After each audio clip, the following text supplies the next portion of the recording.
Hi friends, sweet potato కొత్తగా ఉడకబెట్టడం చూద్దాం. నేను యూట్యూబ్లో చూసి చేస్తున్నాను. ఎలా ఉంటుందో చూడాలి.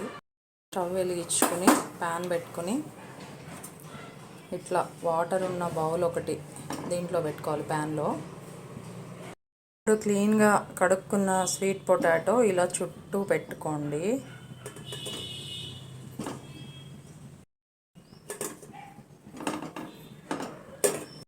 చూసారా, మొత్తం ఇది పెట్టేసి మూత పెట్టుకోండి. దీని మీద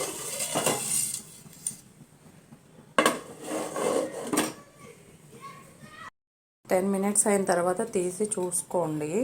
చూడండి, వాటర్ బాయిల్ అవుతున్నాయి. ఇలాంటప్పుడే కొంచెం నెయ్యి యాడ్ చేసుకోండి. నేనైతే లైట్గా యాడ్ చేసుకున్నా, బాగుంటుంది టేస్ట్. మరీ ఎక్కువ కాకుండా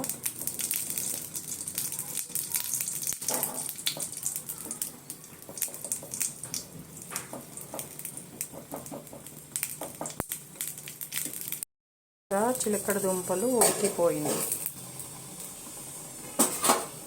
ఓన్లీ ఆవిరి మీదే.